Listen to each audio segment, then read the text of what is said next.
Hello everyone, this is EEE 6512 Image Processing in Computer Vision Fall 2014. My name is Kimya Khetrapal and I will be presenting my project on robust human detection and motion tracking.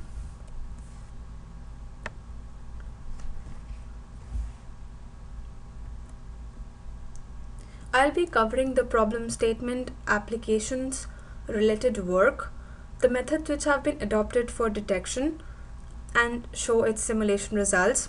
I'll also be covering the methods adopting for tracking and show its simulation results as well. In the end, we'll just see the experimental setup and results, followed by the conclusion and contribution and references. The problem statement. So, what exactly are we trying to do here? The problem statement deals with human detection and motion tracking. By definition, what exactly is human detection? Human detection is basically to detect a person in an image, separating it from all other objects. As you can see here in this image, the human silhouette is being detected in this detector window. This is what is known as human detection. To be able to track a human over sequences of images is known as human tracking. Human detection and tracking finds applications in various fields such as crime scenes, robotics, surveillance, traffic signals, shopping stores, or households. There has been a lot of work ongoing and already been implemented in the field of human detection and tracking.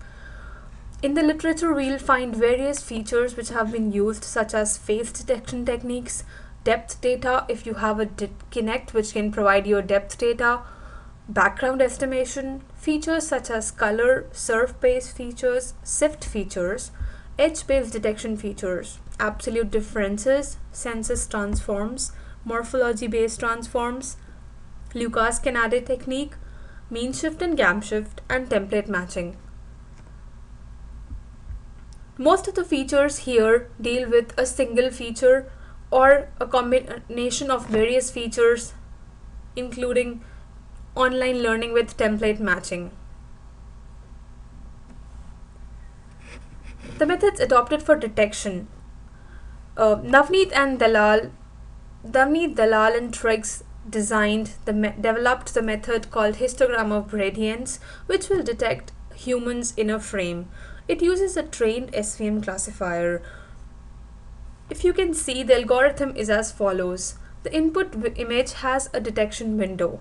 So each input frame is subdivided into cells, and for each cell, gradients are computed. Once a gradient is computed, we accumulate the weighted votes for gradient orientation over spatial cells. These are further normalized, contrast within overlapping blocks of cells. Then we accumulate and integrate the histograms and HOGs for all blocks over the detection window, and we obtain one feature vector F. This is what was proposed by Navneet Dalal and Triggs, and HOG has outperformed various other methods already existing. So I adopted HOG. And then you can see the simulation results in a single frame where there is a single human in scenario 1. Human is being detected by a green color boundary. In a similar results were obtained when in a scenario 2 the human was detected in a crowded environment. The main drawback of HOG is, however, that HOG does not detect a particular human over the consecutive frames. It won't perform the tracking for you in consecutive frames. It will only detect as many humans. It will just classify as human or non-human. That's how the algorithm works in HOG. Moving on to methods adopted for tracking. I adopted the gam shift method, that is continuously adaptive mean shift. It adapts dynamically to the color probability distributions. It's a modified version of mean shift. Let me take you through the algorithm involved in the camshift. It chooses a search window in the initial location. It computes the mean location in the search window. Then it centers the search window at the mean. This process here is repeated until convergence. This process is done for each frame. This entire process is known as mean shift, and for each frame this mean shift is repeated iteratively until we find a new window, and a new tracker window size is calculated for each frame. The drawback of mean shift was that it was not the tracker window was not dynamic in size, hence camshift was introduced.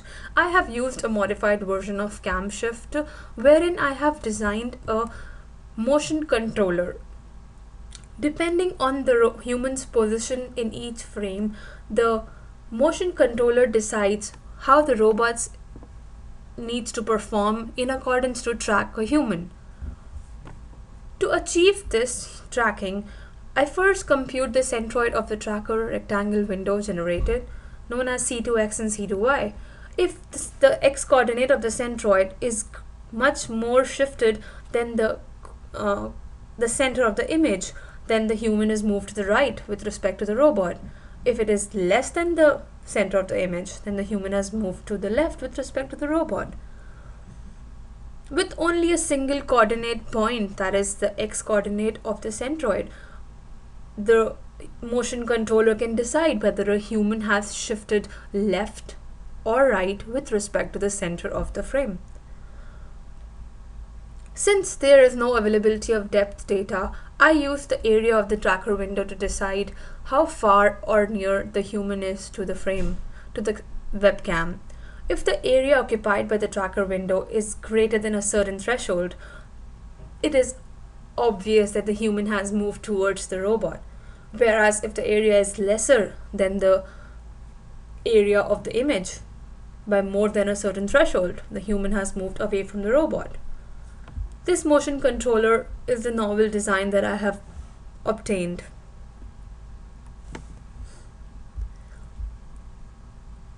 Discussing the simulation results.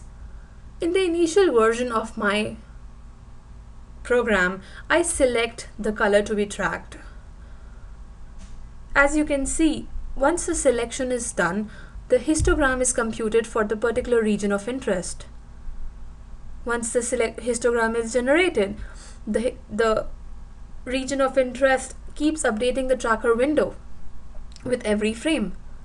So no matter there is a pose change or there is a human coming forward or backward, the area of this tracker window keeps changing. The entire thing was performed on a real-time actual robot. The experimental setup is as shown in the following figure. I use a USB webcam to acquire the online real-time data. The sequence of frames is treated frame by frame. The per frame is then passed to determine the region of interest. Once we know the region of interest, the RGB image is converted to HSV and a histogram is computed. This histogram is back projected over the HSV image and the tracker window is regenerated. This entire process here is the camshift algorithm as we discussed before. Computing the center coordinates and the decision module shows the motion controller, as you can see here. Depending on the decision module sends the microcontroller serially the characters, and it reads the characters and decides whether it's supposed to turn left, right, forward, backward, or stop. This experiment was performed on an actual built from scratch mobile robot, an autonomous mobile robot. As you can see, once the robot is tracking the human, the robot tracks the human movement and moves backward. Once the human comes closer to the robot moves backwards. Once the human goes further away, the robot tries to go forward. Once the human is moving left, the robot's turning left. And the similar left-right alignment is maintained by the robot throughout till the time the human is not exactly in the center of the frame. In a situation where the human is in the center of the frame, the robot receives commands as stop, and it is in a stop position. Now I'm going to demonstrate the DOE tracking that I have implemented.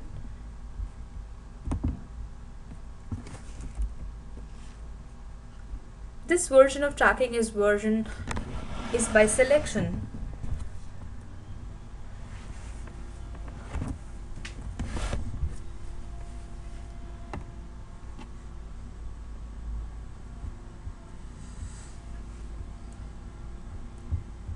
As you can see, this is the real-time video stream which is obtained, and here is the histogram window which can be observed as I select a color. So I select the human or the color, in this case that is me, and as I go further away, as you can see on the terminal, there are commands which are received continuously from the OpenCV to the USB port. So as I come closer, so currently the area of the tracker window is larger than the previous area. So the controller decides to move backward and sends a command B.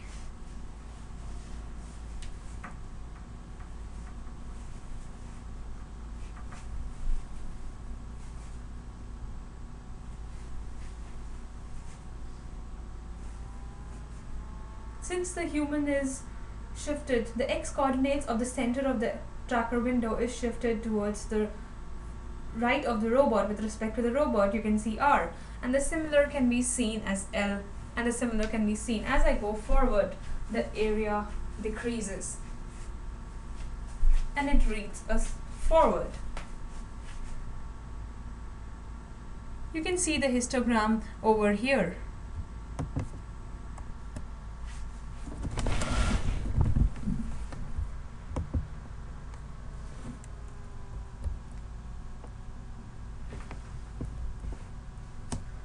Contribution and conclusion. In this project, a new motion controller was designed. Real-time implementation showing human tracking on an actual mobile robot has been performed. A color-based tracking. We conclude in the end that a color-based tracker treats human as just as another object. It can misinterpret as any other the same colored object as the human, which will be a disaster. Online template matching is the scope of this future work, where we can achieve real-time processing and have better serve-based features. I would like to show you a demonstration of a video of my hardware demonstration.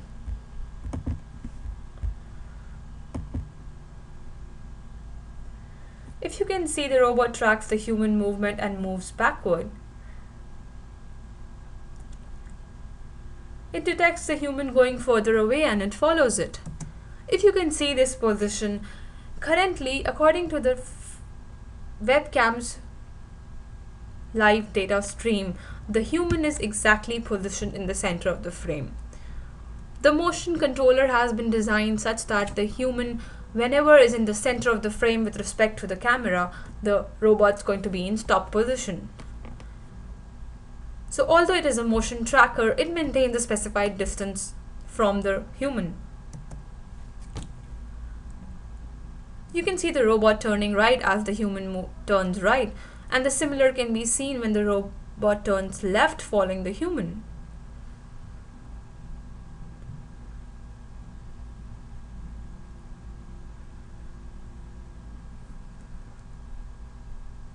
As you can see, the laptop on board is an i7 processor, where the human tracking is being performed by the same modified version of camshift algorithm implemented by integration of the motion controller.